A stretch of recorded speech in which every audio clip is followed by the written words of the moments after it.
Now, we mentioned Indonesia a while ago. Let's update those figures.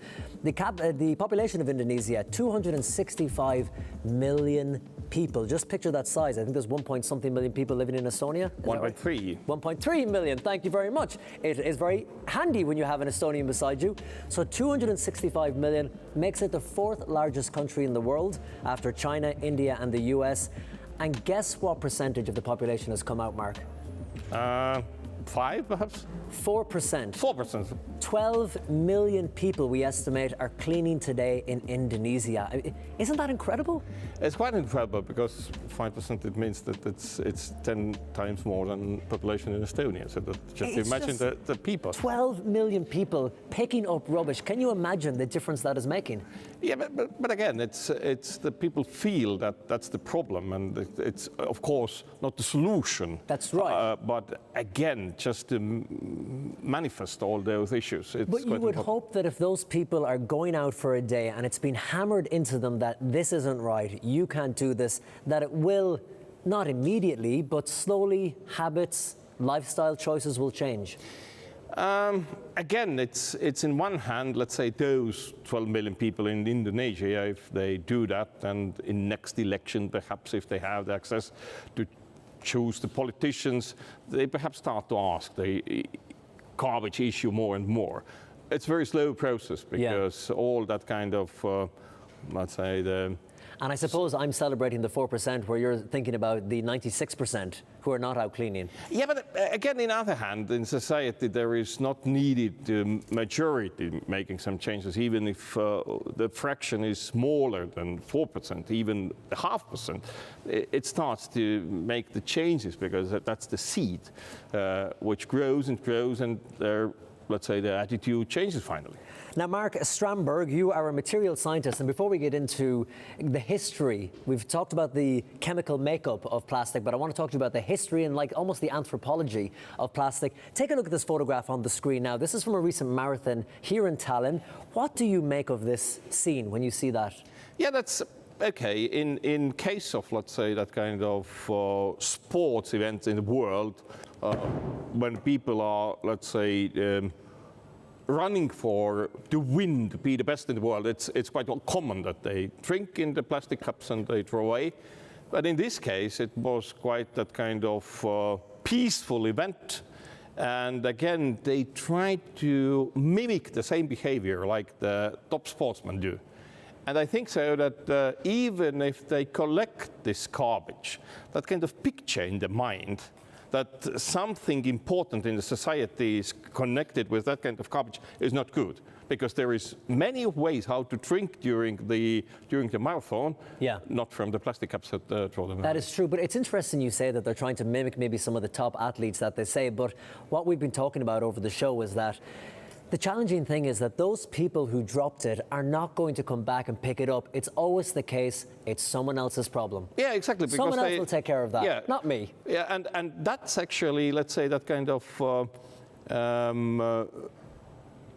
phenomenon that that kind of biologist like Richard Dawkins discovered. He told about the memes, so that our behavior depends on the meme, some cultural pieces which create our behavior and which acts like the genes. They spread, they multiply themselves, and every that kind of, let's say, the picture about the garbage in important event, it's like the meme which infects our brains all the time. So that, and even what you told, that no one from the sportsmen running is going to come back and pick exactly. It up again. That's quite essential thing. Because I saw a video recently from Japan, and I think we're going to show it later on the program. It was after a football game. It went viral because it was pretty remarkable. After the sports game was finished, the Japanese people went around and they cleaned up. They not only took their own litter, but they took everyone else's litter too. They couldn't fathom the idea of leaving the place dirty. Yeah, exactly. But that's if you have been in Japan, you see how clean it is. So that there is quite deep culture about to let's say, the repair after yourself. And they have to repair all the time because the environmental disaster and whatever type of earthquakes and tsunami or whatever, exactly. So they have the habit to clean after. Recycling is kind of in their culture and in their history, by Yes. necessity sometimes, because of disasters, as you say. Even, yeah. Let's talk about the history of plastic, because plastic is one of those substances that no matter how hard we try, we can't avoid it. And as long as I can remember, I'm 30 years of age, it's always been in my life in a huge way. When did plastic burst onto the scene?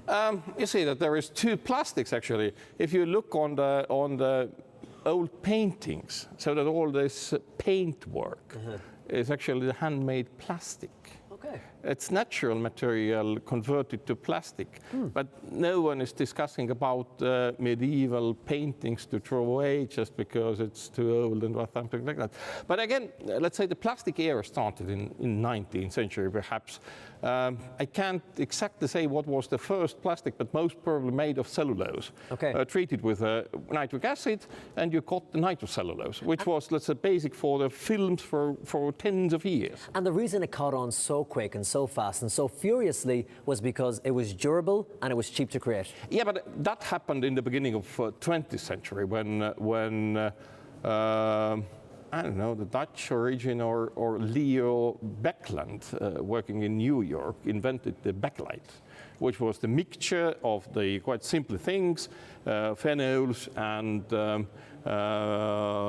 formalin. Okay. It mixed it and got the bakelite, Right. which was thereafter for, I don't know, tens of years, that kind of black material used everywhere for the electrical isolator, whatever type of things. Okay. And thereafter came all those other plastic material, polyethylene, acrylic plastic, polyvinyl chloride, until nylon, Teflon, all those things. And what about Hollywood films as well?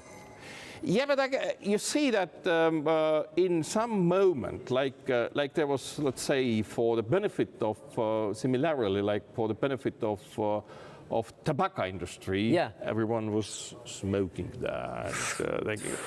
Then in the, I don't know, in the end of 60s or beginning of 70s or something like that, there appeared that kind of, let's say, the typical photo or scene of some lawyer buying from the street some coffee and drinking it. Yeah. And it is full.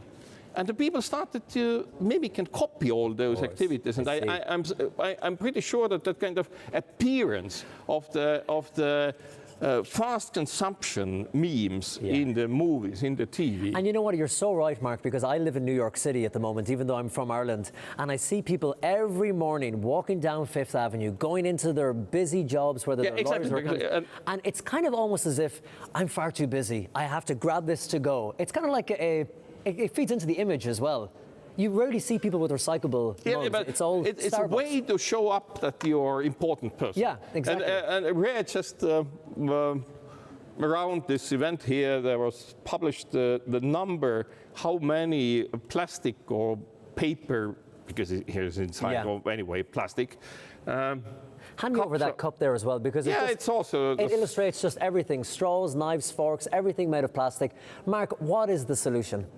The solution is about that you have to change certain way of legislation, because there is, like you don't need to drink something from the plastic bottle every day, not at all. The water, for example, in Estonia, where the tap water is clean enough.